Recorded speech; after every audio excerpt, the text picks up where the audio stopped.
C'est du plaisir d'abord. C'est doux, c'est fruité, c'est bon, c'est chaud, c'est agréable. Un bon moment quoi, le café pour moi. Pour moi, c'est le petit moment de plaisir dans la journée. C'est tout nouveau parce qu'avant je ne buvais pas du tout de café. Et donc maintenant, depuis que je travaille chez Le Bodis, je commence à en consommer un petit peu. Ce matin, à la pause avec les collègues. Ah bah il y a 2 minutes quand je suis arrivé.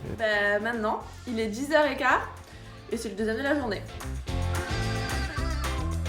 Capsule en journée et moulu le matin pour pouvoir tremper les tartines dans le bol. Plutôt dosette et capsule.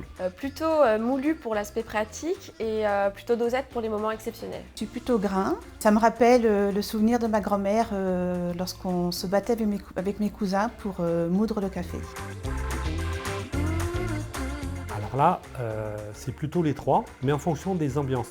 Matin au petit-déj, midi après le repas, et puis le soir, si j'ai du monde à la maison, enfin, sur un moment plutôt festif, un moment partagé. Peu importe, quand l'envie me prend de prendre un café, je regarde pas forcément l'heure. Alors, matin, ça c'est sûr.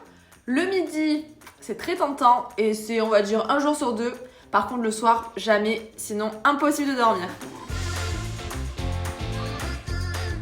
Je préfère accompagner.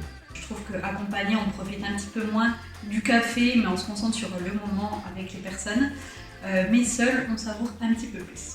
Je le prends principalement seul parce que justement, le matin, je suis souvent le premier réveillé. Et ben, si je veux me faire une petite dégustation, c'est plutôt seul parce que je me concentre, mais souvent accompagné, c'est plus sympa. De partager quelque chose, c'est chouette. Quoi, sans sucre?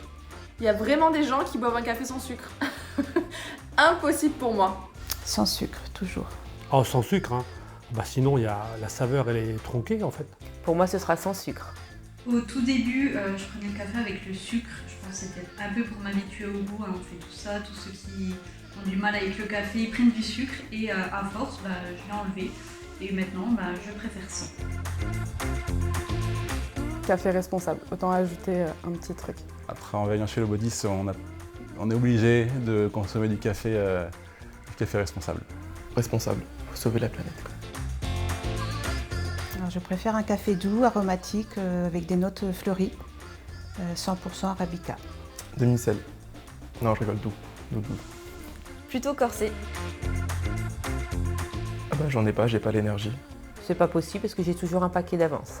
Je vais sur internet, je commande chez Le Bodis et je viens chercher à Bonne-Bretagne le lendemain. Ah bah ça n'arrive jamais parce que j'anticipe toujours pour qu'il y ait toujours un pack de café. Quand en travaillant en logistique, je suis obligé de prévoir quand même suffisamment de café à la maison, donc les ruptures de stock de café, ça n'existe pas chez moi. Bah, c'est des gens sympas qui ont le sens de l'accueil, qui ont un grand sourire et moi ça me plaît énormément. Puis j'ai découvert cette entreprise qui est plutôt magique, dans le sens où c'est du secteur de l'ESS et j'y crois de plus en plus et je pense que c'est essentiel dans le monde d'aujourd'hui. Pour moi, Le Bodis, c'est une vraie découverte parce que c'est avec cette marque que j'ai appris à apprécier vraiment le café.